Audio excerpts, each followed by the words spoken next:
ব্যবসায়ী যারা আছেন তাদের প্রতি একটা নসিহত দিয়ে শুরু করি আলোচনা। সেটা হলো একটা সুসংবাদ দিয়ে শুরু করি। নবী সাল্লাল্লাহু আলাইহি ওয়াসাল্লাম একটা বিশুদ্ধ হাদিসে বলেছেন যে একজন সৎ ব্যবসায়ী, যে ব্যক্তি একজন সৎ ব্যবসায়ী মাপে কম দেয় না, মজুদদারিতা করে না, দুর্নীতি কালোবাজারি করে না, আমানতের খেয়ানত করে না, মানুষকে ঠকায় না, এই ব্যক্তি ইনশাআল্লাহ তাআলা কিয়ামতের দিন নবীগণ, সিদ্দিকগণ, শহীদগণের সাথে হাসর করবে ইনশাআল্লাহ।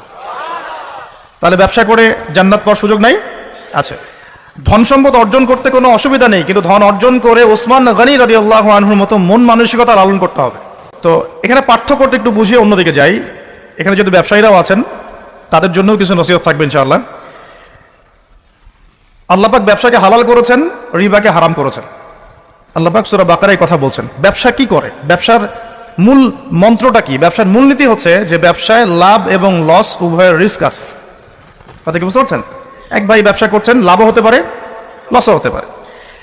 যখন আমরা রিবা মুক্তভাবে একটা ইসলামিক অর্থনীতি প্রতিষ্ঠা করব, তখন ব্যবসা ভিত্তিক অর্থনীতি যখন চলবে, ব্যবসা ভিত্তিক, জাকাত ভিত্তিক, সাদাকা ভিত্তিক, কৃষি ভিত্তিক ইসলামিক অর্থনীতি যখন চলবে, তখন ক্যাপিটাল বা সম্পদটা এক হাত থেকে আরেক হাতে সার্কুলেট হতে থাকবে। মনে করেন আমরা ব্যবসা করছি একটা মার্কেটের মধ্যে, ছোট করে বোঝাই, একটা ছোট্ট মার্কেট, ছোট্ট বাজার, এখানে সবাই ব্যবসা করছি।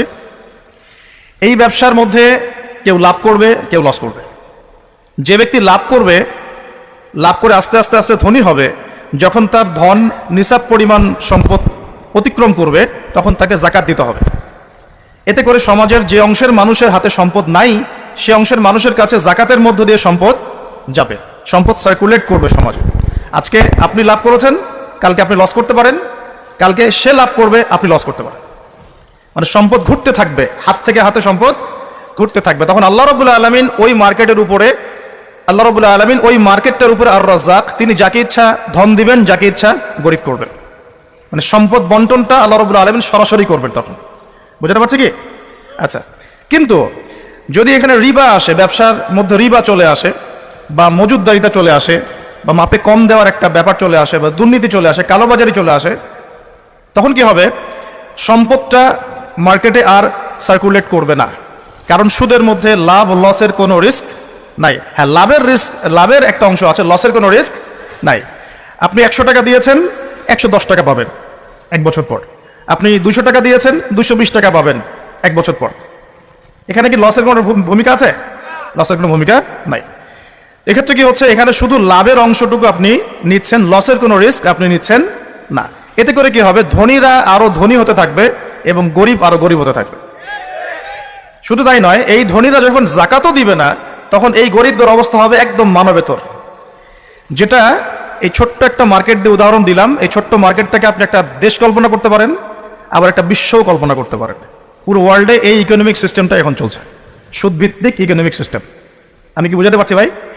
আচ্ছা, তো ব্যবসায়ী যারা আছেন তাদের প্রতি একটা নসিহত দিয়ে শুরু করি আলোচনা। সেটা হলো একটা সুসংবাদ দিয়ে শুরু করি। নবী সাল্লাল্লাহু আলাইহি ওয়াসাল্লাম একটা বিশুদ্ধ হাদিসে বলেছেন যে একজন সৎ ব্যবসায়ী, যে ব্যক্তি একজন সৎ ব্যবসায়ী মাপে কম দেয় না, মজুদদারিতা করে না, দুর্নীতি কালোবাজারি করে না, আমানতের খেয়ানত করে না, মানুষকে ঠকায় না, এই ব্যক্তি ইনশাআল্লাহ তাআলা কিয়ামতের দিন নবীগণ, সিদ্দিকগণ, শহীদগণের সাথে হাসর করবে ইনশাআল্লাহ।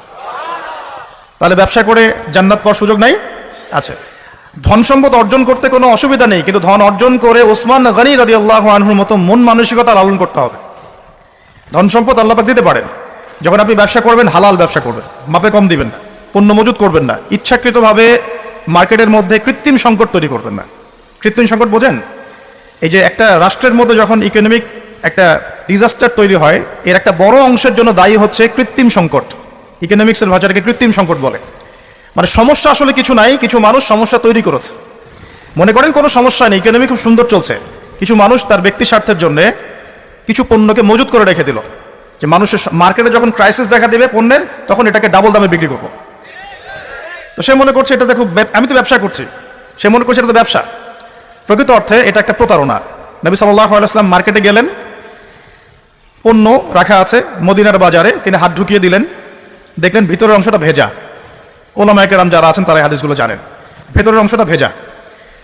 তো তিনি ব্যবসায়ীকে বলছেন যে এটা কি, ভিতরে ভেজা কেন, উপরে শুকনা কেন? তো সেই ব্যবসায়ী বলছে যে এভাবেই আমি পণ্য বিক্রি করি, যার ইচ্ছা হয় সে নিবে, যার ইচ্ছা হয় সে নিবে না। নবীজি বলছেন সাল্লাল্লাহু আলাইহি ওয়াসাল্লাম, তুমি কেন এটাকে উন্মুক্ত করে দিলে না? মানুষ জানতে পারতো যে আসলে তোমার পণ্যটা কতটুকু সঠিক, কতটুকু বেঠিক, বা কতটুকু বিশুদ্ধ, কতটুকু অশুদ্ধ। মান গাশশানা ফালাইসা মিন্না, এই হাদিসটা এখান থেকে এসেছে। তিনি বলছেন যে ব্যক্তি প্রতারণা করে সে ব্যক্তি আমার উম্মতের অন্তর্ভুক্ত না। কথা বুঝতে পারছেন? এই যে কৃত্রিম সংকট তৈরি করে প্রতারণা করেছে সে কিন্তু উম্মতের নাম থেকে কাটা পড়ে যাচ্ছে। সে কাফের হয়ে গেছে এমনটা বলছি না, সে কিন্তু জালেম ঠিকই হয়ে গেছে, ফাসেক হয়ে গেছে। এখন এখানে একটা শাস্তি আছে, এটা গেল তার ব্যক্তিগত শাস্তি, যে সে উম্মত থেকে ডিটাচড হয়ে যাচ্ছে। মান গাশশানা ফালাইসা মিন্না, সে আমার অন্তর্ভুক্ত না। নবীজি বলছেন একটা হাদিসের মধ্যে সাল্লাল্লাহু আলাইহি ওয়াসাল্লাম, যে প্রতারক যারা মিথ্যা কসম করে পণ্য বিক্রি করে, ব্যবসায়ী মানুষকে ঠকায়, মাপে কম দেয়, কিয়ামতের মাঠে এদের অবস্থা এমন হবে যে এই কানের লতি পর্যন্ত এদের ঘামে ডুবে থাকবে। কানের লতি পর্যন্ত ঘামে ডুবে থাকবে। 3 শ্রেণীর মানুষকে বলা হচ্ছে খুবই ক্ষতিগ্রস্ত কিয়ামতের মাঠে। এক শ্রেণী, তার মধ্যে এক শ্রেণী যারা মিথ্যা কসম করে পণ্য বিক্রি করে। আমাদের আলোচনা এই অংশটুকুর মধ্যে কি ব্যবসায়ীদের জন্য হেদায়েত পাওয়া যাচ্ছে না? আপনি যদি বিশুদ্ধভাবে রাসূল সাল্লাল্লাহু আলাইহি ওয়াসাল্লামের সুন্নাহ মেনে ব্যবসা করেন, ইনশাআল্লাহ নবীজি বলছেন এটাই শ্রেষ্ঠ কামাই, হাতের কামাইটা শ্রেষ্ঠ কামাই। ব্যবসা করে, যে হালাল ব্যবসা করে আপনি সম্পদ উপার্জন করছেন, এটা আপনার শ্রেষ্ঠ কামাই, শ্রেষ্ঠ উপার্জন। কিন্তু এখানে যদি কালোবাজারি চলে আসে, মজুদদারিতে আসে, কৃত্রিম সংকট তৈরি করেন, মাপে কম দেন, মানুষকে ঠকান, প্রতারণা করেন, তাহলে নিজের তো ক্ষতি হবেই, ইহকাল পরকাল তো ধ্বংস হবেই, জাতিরও ক্ষতি হবে। জাতির কি ক্ষতি হবে? একটা হাদিস পড়েছিলাম অনেকদিন আগে, আমি এখন রেফারেন্সগুলো মুখস্থ বলতে পারছি না, অনেকদিন আগে পড়েছি।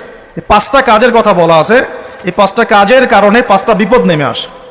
তার মধ্যে একটা হচ্ছে যখন কোনো সম্প্রদায়ের ব্যবসায়ীরা মাপে কম দেওয়া শুরু করে, এই যে প্রতারণা করা শুরু করে, তখন আল্লাহর পক্ষ থেকে দুর্ভিক্ষ চাপিয়ে দেওয়া হয়। এখন কি শুনতে পাচ্ছেন যে দেশের সামনে দুর্ভিক্ষ? এরকম স্টেটমেন্ট কি পাওয়া যায়? আচ্ছা, একটু রিজনগুলো ব্যাখ্যা করি। আলোচনা তো আমরা অনেক ধরনেরই শুনি, একটু বাস্তবিক কিছু শোনেন। সুবহানাল্লাহ পড়তে হয়, জানেন না? আলহামদুলিল্লাহ পড়তে হয়, জানেন তো? কুরআন তেলাওয়াত করতে হবে, কতদিন বলে আসছি, তাই নয় কি? 5 ওয়াক্ত নামাজ পড়তে হয়, সবাই জানি না? এবং নামাজ তো আমরা মাশাআল্লাহ পড়ি তো, আলহামদুলিল্লাহ। নবী সাল্লাল্লাহু আলাইহি ওয়াসাল্লামের সুন্নতের উপর আমল করতে হবে, এটা জানি তো। আচ্ছা, কিন্তু সমস্যা কোন জায়গায়? সমস্যা হচ্ছে কোরআন এবং সুন্নাহর বিধানগুলো দিয়ে আমরা বিশ্বের চ্যালেঞ্জগুলোকে মোকাবেলা করতে পারছি না। সমস্যা এখানে। কোরআন আমার হাতে আছে, নবীর হাদিসগুলো আমার কাছে আছে, কিন্তু বিশ্বের ভয়ঙ্কর যে সংকট, যে চলমান সংকটগুলো চলছে, ফিতানগুলো চলছে, এগুলোকে মোকাবেলা করতে পারছি না। বিশ্বটাকে নিয়ন্ত্রণ করছে এখন জায়নিস্টরা, খোলামেলা বললাম, বিশ্বটাকে নিয়ন্ত্রণ করছে এখন জায়নিস্টরা। জায়নিস্ট কারা? সব ইহুদি, সব খ্রিস্টান নয়।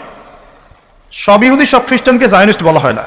ইহুদ এবং খ্রিস্টানদের মধ্যে যারা একে অপরের বন্ধু, তাদেরকে জায়নিস্ট বলা হয়।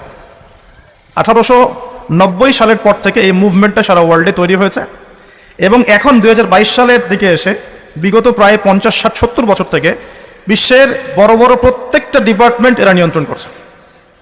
মিডিয়া ওদের হাতে। আপনার এই যে ইন্টারনেট সেকশনগুলো, আপনি যত অ্যাপস ইউজ করছেন, সার্চ ইঞ্জিন ইউজ করছেন, স্মার্টফোন ইউজ করছেন, সফটওয়্যারসগুলো ইউজ করছেন, সব কিছু ওদের। প্রযুক্তি, যত বড় বড় প্রযুক্তিগত প্রতিষ্ঠান আছে সব ওদের। মিসাইলস, যত নিউক্লিয়ার মিসাইলসগুলো আছে, পাশাপাশি পারমাণবিক এবং থার্মোনিউক্লিয়ার বলে, নিউক্লিয়ার এবং থার্মোনিউক্লিয়ার যত অস্ত্রগুলো আছে, বেশিরভাগই ওদের কাছে। পৃথিবীর সবচেয়ে দামি সম্পদ এখন হচ্ছে ব্ল্যাক গোল্ড, অয়েল বলা হয়, এটা সবচেয়ে বেশি রিজার্ভ ওদের কাছে আছে মাটির নিচে। আমেরিকার মাটির নিচে এত বেশি তেল আছে, যেটা দিয়ে সে আগামী আরো 20 বছর চলতে পারবে, যদি পৃথিবী থেকে তেল চলেও যায়। আমেরিকা কি তেল উৎপন্ন করে?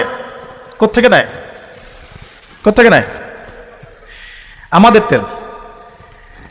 চলমান সংকট, ওরা নিয়ন্ত্রণ করছে ফাইন্যান্স, মানে আপনি বিশ্বের যত মিলস এন্ড ইন্ডাস্ট্রিজ এবং ফ্যাক্টরিজ দেখছেন, এর গোড়াপত্তন ওদের কাছে এখন। পলিটিক্যাল দর্শনগুলো, আপনার ডেমোক্রেসি বলেন, সেকুলারিজম বলেন, কমিউনিজম বলেন, ন্যাশনালিজম বলেন, যত বড় বড় দর্শনগুলো আছে, দর্শনগুলো কিন্তু মুসলিমদের থেকে আসে নাই। আসছে নাকি? এই প্রত্যেকটা দর্শন, ফিলোসফিগুলো কি মুসলিমদের থেকে আসছে নাকি? এটা পশ্চিম থেকে আসছে। কোন পশ্চিম? যেই পশ্চিমের মধ্যে ছেলে ছেলেকে বিয়ে করতে পারে। কি সুবহানাল্লাহ বলছেন নাকি? একটু আগে আমি সার্চ করে একটা নিউজ দেখে আসলাম, এই কিছুক্ষণ আগে, 2 ঘন্টা আগে একটা ঘটনা ঘটেছে। 2 ঘন্টা আগে পশ্চিমের একটা কান্ট্রির মধ্যে দেখলাম যে সমকামীদের জন্য একটা বার আছে। সমকামী তো বোঝেন, মানে গেস, হোমোসেক্সুয়াল। তো সেখানে একটা হামলা হয়েছে, সেখানে 5 জন মারা গেছে, ওদের মধ্যে হামলা। তার মানে এমন সভ্যতা যেখানে সমকামিতা নিবারণ করার জন্য আলাদা বারও হালাল। নাউজুবিল্লাহ। এই সভ্যতার কাছ থেকে আমাদেরকে শিখতে হচ্ছে এখন। ওরা আমাদেরকে শেখায় যে মানবতা কাকে বলে, তাই না? ওরা আমাদেরকে শিখায় যে মুসলিম কান্ট্রিতে মানবতা বিরোধী অপরাধগুলো হচ্ছে দমন করতে হবে। ওরা শিখায় আমাদের যে এই সমাজের মধ্যে ছেলে ছেলে বিয়ে করা জায়েজ, নাউজুবিল্লাহ। মেয়ে মেয়ে বিয়ে করতে পারে, নাউজুবিল্লাহ। জেনা তো ওপেন, যে যার সাথে ইচ্ছা জেনা করতে পারে। পর্নোগ্রাফি ওদের একটা, ওদের জন্য পর্নোগ্রাফি ফরজ, ওদের জন্য পর্ন ফরজ। সারা বিশ্বে 92 বিলিয়ন ডলারের ব্যবসা করে ওরা পর্নোগ্রাফি দিয়ে। এই যে মুভিজগুলো ছড়িয়ে দেওয়া হচ্ছে না, এগুলো বিজনেস, এর পিছনে আছে ব্যবসা, অর্থ, মানি। এখানে এই পর্ন স্টার যারা মেয়েগুলা ছেলেগুলা, এরা হচ্ছে মানি মেকিং মেশিন। এরা মনে করেন খেলা হচ্ছে, দুই টিমের খেলা হচ্ছে, দুইটা 11টা প্লেয়ার, এদিকে 11টা প্লেয়ার, ক্রিকেট ম্যাচই মনে করেন। তো এই খেলার মধ্যে একটা বাণিজ্য হয় না, হয় না? খেলাতে বাণিজ্য হয় না, জুয়া হয় না? এরপর খেলার মধ্যে যে দল জিতে তাকে কিছু টাকা প্রাইজ মানি দিয়ে ছেড়ে দেওয়া হয়। বাকি বড় অংশের বাণিজ্যটা কারা করে? যারা এই খেলাগুলোকে পরিচালনা করে। আমার কথা কি বুঝতে পারছেন? ঠিক একইভাবে এই পর্ন ইন্ডাস্ট্রির মধ্যে অ্যাক্টর অ্যাক্ট্রেস যারা আছে, এরা হচ্ছে ওরকম প্লেয়ারের মতো। এরা বাণিজ্য করে, ওরা অল্প টাকা দিয়ে, ব্যাস। তো এদের এখানে এই পর্ন হচ্ছে ফরজ। এগুলো ছড়িয়ে দেওয়া হয়েছে মুসলিম বিশ্বের মধ্যে। আমি বোঝাতে চাচ্ছি যে এমন সভ্যতার কাছ থেকে আমরা কেন হেদায়েত নিব যে সভ্যতার মধ্যে নোংরামি, জেনা, ব্যভিচার, অশ্লীলতা, ফাহেসা জিনিস এবং লক্ষ লক্ষ মানুষের, নিরপরাধ মানুষের রক্ত লেগে আছে। ওদের কাছ থেকে হেদায়েত নিব কেন? আমার কাছে কি কোরআন এবং হাদিস নাই? আমাদের কাছে কি কোরআন এবং রাসূলের সুন্নত নাই? এবং কোরআন এবং রাসূলের সুন্নত কি পরিপূর্ণ নয়? হ্যাঁ বলেন, আমাকে একটু কথা বলেন। কোরআন এবং সুন্নাহ কি পরিপূর্ণ না অসম্পূর্ণ? তো পরিপূর্ণ যদি হয় কোরআন এবং সুন্নাহ, সেখানে কি প্রত্যেকটা বিষয়ের সমাধান নাই? একজন মুসলিম কে বিশ্বাস করে না যে কোরআন এবং হাদিসের মধ্যে সমস্ত বিষয়ের সমাধান আছে? আছে না? আমাদের মাঝে কিছু ইখতিলাফি মাসালা থাকতে পারে, পারে না? ইখতিলাফি মাসালা থাকতে পারে, সেটা অন্য জিনিস। এটা ফিকহি মাসালা, ফিকহি ইখতিলাফ, এটা ডিফারেন্ট জিনিস। এমনিতেই কোরআন এবং সুন্নাহর মধ্যে আপনার ইবাদত, পারিবারিক জীবন, সামাজিক জীবন, পলিটিক্যাল লাইফ, ইকোনমিক সেকশন, এগুলোর হেদায়েত নাই ভাই। পরিপূর্ণ না অসম্পূর্ণ? যে জাতির কাছে কোরআন এবং সুন্নাহর মতো পরিপূর্ণ অভ্রান্ত সত্যের উৎস আছে, সেই জাতিকে কেন পশ্চিমাদের কাছ থেকে হেদায়েত নিতে হবে? আমাকে এই উত্তরটা দেন, তারপর আলোচনা করি।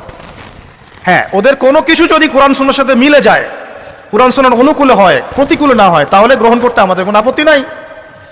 কিন্তু এমন যে কোনো মতবাদ বা দর্শন বা আপনার ইজম অথবা কালচার যদি কোরআন এবং সুন্নাহর সাথে সরাসরি সাংঘর্ষিক হয়, আমরা কি গ্রহণ করব? সারা বিশ্বে ওরা সুদ ছড়িয়ে দিয়েছে, আমরা সবাই এখন সুদ খাচ্ছি। মনে করছেন যে আমরা খুব ভালো মানুষ? সুদের ছিটা ফোটা আমাদের গায়েও লাগছে। ইকোনমিক সেকশন নিয়ে পড়াশোনা করেন, আমি রিকোয়েস্ট করবো আল্লামা তাকী উসমানীর কিছু ইকোনমিক্সের বই আছে, পড়েন। পাশাপাশি এই যে ইন্টারন্যাশনাল মনিটারি ফান্ড সম্পর্কে পড়েন। নর্মালি যারা ইকোনমিক্সে পড়ছেন তারা প্রত্যেকটা কথা আমার বুঝতে পারবেন ইনশাআল্লাহ। এই যে পেপার মানির কথা বলেছিলাম, এগুলো কোনো ভবিষ্যৎবাণী নয়, এগুলো বর্তমান। পেপার মানি যে থাকবে না, এটা কোনো ভবিষ্যৎবাণী নয়, এটা হচ্ছে বর্তমান। শুধু পেপার মানি না, এই যে ডলারকে দেখছেন সারা ওয়ার্ল্ডে দাপটের সাথে ঘুরে বেড়াচ্ছে না, দেখবেন একসময় ডলারও থাকবে না ইনশাআল্লাহ তাআলা, ইনশাআল্লাহ তাআলা। আমরা বিশ্বাস করি ঈসা ইবনে মারইয়াম যখন আসবেন তখন তিনি ডলার দিয়ে কেনাবেচা করবেন না, আমরা বিশ্বাস করি। আমরা বিশ্বাস করি ঈসা ইবনে মারইয়াম যখন আসবেন পৃথিবীতে, তিনি ফিলিস্তিনে ইসলামিক রাষ্ট্র কায়েম করার জন্য জাতিসংঘের কাছে গিয়ে দ্বারস্থ হবেন না যে আমাকে পারমিশন দেন। দ্বারস্থ হবে নাকি? আমরা এটা বিশ্বাস করি। তো সারা বিশ্বে সুদ ছড়িয়ে দেওয়া হয়েছে ওখান থেকে। সারা বিশ্বে পর্নোগ্রাফি কারা ছড়িয়ে দিয়েছে? মুসলিমরা, হিন্দুরা, বুদ্ধিস্টরা, ওই যে বললাম জায়নিস্ট, যারা একে অপরের বন্ধু। একটা আয়াত পড়ে দিই, তারপরে সামনে যাই। দেখুন আল্লাহ পাক সূরা মাঈদার মধ্যে বলছেন, ইয়া আইয়ুহাল্লাযীনা আমানু, হে মুমিনগণ। আমরা কি মুমিন না? আল্লাহ আমাদেরকে বলছেন, ইয়া আইয়ুহাল্লাযীনা আমানু লা তাত্তাখিযুল ইয়াহুদা ওয়ান নাসারা আউলিয়া, তোমরা ইহুদ এবং নাসারাদেরকে আউলিয়া রূপে গ্রহণ করো না। আউলিয়া মানে কি? বন্ধু। সব আপনারা তো বোঝেন, কোন ইহুদি কোন খ্রিস্টানকে গ্রহণ করো না, সবাইকে কি গ্রহণ করো না? উত্তর না। আল্লাহ পাক বলছেন বা'দুহুম আউলিয়া ও বা'দ, তাদের মধ্যে কিছু মানুষ আছে যারা একে অপরের বন্ধু। এখন জিউস এবং খ্রিস্টানদের মধ্যে একে অপরের বন্ধু কারা? আমাকে উত্তর দেন। আমেরিকা রাশিয়া কি একে অপরের বন্ধু? হ্যাঁ, আচ্ছা। চায়না আর পশ্চিমারা কি বন্ধু? উত্তর কোরিয়া আর পশ্চিমারা কি বন্ধু? আপনাকে ওয়ার্ল্ড অ্যাফেয়ার্স তো বুঝতে হবে। কোরআন এবং সুন্নাহকে হাতে নিয়ে যদি বিশ্বের চ্যালেঞ্জগুলো আমরা মোকাবেলা করতে না পারি, তাহলে আমরা কি ব্যর্থ না? উমর রাদিয়াল্লাহু আনহুর কাছে কোরআন এবং হাদিস ছিল না? তিনি কোরআন এবং সুন্নাহ দিয়ে সারা বিশ্ব দাপটের সাথে শাসন করেন নাই? ওই সময় কি কোনো মুসলিমের গায়ে একটা আঘাত করার সাহস কারো ছিল? কোনো একজন মুসলিম নারীর ইজ্জতের উপর হামলা করার কারো সাহস ছিল? একটা মুসলিম শিশুকে বোম মেরে হত্যা করার সাহস ছিল? সেই কোরআন এবং সুন্নাহ কি এখন বিশ্বে নাই? সেই আল্লাহ কি মারা গেছেন নাকি? নাউজুবিল্লাহ। ইন্নাল্লাহা হাইয়ুন লা ইয়ামুত, আল্লাহ রাব্বুল আলামিন হাইয়ুল কাইয়ুম লা ইয়ামুত, তিনি মারা যাবেন না। সেই নবীর সুন্নত কি আছে না নাই? সেই আসমানি কিতাব আছে না নাই? এগুলো থাকার পরেও এখন ওই সময় থেকে আমরা দূরে কেমন করে সরে আসলাম, আজকে এটা বুঝবেন আপনারা ইনশাআল্লাহ। এখন কন্ট্রোল করছে এরা, বা আদহুম আউলিয়া ও বা, তারা একে অপরের বন্ধু। আল্লাহ পাক এবার আমাদেরকে বলছেন ওয়া মান ইয়াতাওয়াল্লাহুম মিনকুম, তোমাদের মধ্যে কেউ যদি ওদের দিকে মুখ ফিরায়। কাদেরকে বলছেন এটা? আমাদেরকে। তোমাদের মধ্যে কেউ যদি ওদের দিকে মুখ ফিরায়, এর মানে এই না যে আপনি ওদের সাথে ব্যবসা করতে পারবেন না, এর মানে এই না যে আপনি ওদের সাথে চুক্তি করতে পারবেন না, এটা না। ওয়া মান ইয়াতাওয়াল্লাহুম মিনকুম, তোমাদের মধ্যে কেউ যদি ওদের দিকে মুখ ফিরিয়ে নেয়, ওদেরকে বন্ধুরূপে গ্রহণ করে, তাহলে কি হবে? ফাইন্নাহু মিনহুম, সে তাদের অন্তর্ভুক্ত হয়ে যাবে। কোরআন। আর শেষে আল্লাহ পাক বলছেন ইন্নাল্লাহা লা ইয়াহদিল কওমাজ যালিমিন, আল্লাহ পাক জালেমদেরকে হেদায়েত করেন না। মানে এই কাজটা করলে আমরা জালেম হয়ে যাব। এখন ব্যবসা করা এক জিনিস, বাণিজ্য করা এক জিনিস, চুক্তি করা এক জিনিস, ঠিক আছে, মিলিটারি অ্যাফেয়ার্স করা এক জিনিস, কিন্তু বন্ধুরূপে গ্রহণ করাটা আরেক জিনিস। আমাকে একটা প্রশ্নের উত্তর দেন, নবী সাল্লাল্লাহু আলাইহি ওয়াসাল্লামের সময়ে বহু যুদ্ধ হয়ে যায় নাই? বদর, উহুদ, খন্দক, খায়বার, অনেক যুদ্ধ হয়ে যায় নাই? কোন যুদ্ধে কি নবী সাল্লাল্লাহু আলাইহি ওয়াসাল্লাম ইহুদি এবং খ্রিস্টানদেরকে বলেছিলেন তোমরা আমাকে সাপোর্ট করো, আমাকে বাঁচাও, ওই যে মুশরিকরা আবু জাহেলরা আমাকে আক্রমণ করছে, আমার পক্ষে আসো, আমার পক্ষে লড়ো? এমনকি নবী সাল্লাল্লাহু আলাইহি ওয়াসাল্লাম কি তাদের কাছ থেকে অস্ত্রও কিনেছিলেন নাকি? চিন্তা করে। ওমর রাদিয়াল্লাহু আনহু, আবু বকর সিদ্দিক, উসমান, আলী রাদিয়াল্লাহু আনহুর যুগ, এটা ছিল প্রায় 30 বছর। এই 30 বছরে খোলাফায়ে রাশিদার কেউ কি, কোনো একজন কি এই ইহুদি এবং খ্রিস্টানদেরকে বন্ধুরূপে গ্রহণ করে যুদ্ধ করেছে? এরপরে আসছে উমাইয়াদের শাসন, এটা প্রায় 92 বছর, 92 ইয়ার্স, 132 হিজরি পর্যন্ত। এই সময় উমাইয়ারাও কি এই কাজটা করেছিল? তারপর আব্বাসীয়দের সময় আসছে প্রায় 550 বছর। 550 বছর আব্বাসীয় খেলাফত চলেছে, তারা কি কাজটা করেছিল? লাস্ট 100 বছর আপনি দেখবেন আমরা এই কাজটা করছি। এখন আমরা তাদেরকে বন্ধুরূপে গ্রহণ করেছি, শুধু তাই নয়, আমরা এখন ওদেরকে মানবতার মুক্তির কাণ্ডারি মনে করি, তাই নয় কি? প্রত্যেকটা বিধান আমরা ওখান থেকে নেওয়ার চেষ্টা করি। আমি বলছি না যে ওদের ভালোগুলো নেওয়া যাবে না, অবশ্যই নেওয়া যাবে। তাদের মধ্যে অনেক জাতি আছে খুব পরিশ্রমী, আমরাও পরিশ্রমী হব, সমস্যা কি? তাদের মধ্যে অনেকেই আছে সায়েন্স এবং টেকনোলজিতে অনেক এগিয়ে গেছে, আমরাও বিজ্ঞানের প্রযুক্তিতে আগাবো, কি সমস্যা? তাদের মধ্যে অনেকে আছে মাশাআল্লাহ, এটা আল্লাহ পাকের কুদরত, অস্ত্রশস্ত্রে অনেক বেশি পারদর্শী, যেমন রাশিয়া, উত্তর কোরিয়ার মানুষ খেতে পারে না, উত্তর কোরিয়ার মানুষের মাথা পিছু আয় কোনো কোনো ক্ষেত্রে বাংলাদেশের মানুষের চেয়ে কম, কিন্তু ক্ষেপণাস্ত্র বানিয়ে রেখে দিয়েছে, ব্যাস। দেখেছেন? সুবহানাল্লাহ। দেখুন তাদের নিয়ন্ত্রিত সেক্টরগুলো, সবচেয়ে বড়টা হচ্ছে ইকোনমিক সেকশন।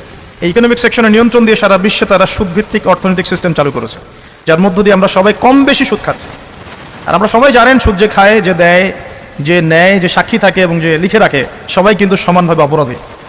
নবী সাল্লাল্লাহু আলাইহি ওয়াসাল্লাম সবাইকে লানত করেছেন, করেন নাই? আল্লাহ পাক কোরআনে বলেন নাই যে কি জানেন একটা, ওয়াযারু মা বাকিয়া মিনার রিবা ইন কুনতুম মুমিনিন ওয়া ইল্লাম তাফআলু ফাআযারু বিহারবিন মিনাল্লাহি ওয়া রাসূলিহি, তোমরা সুদ ছেড়ে দাও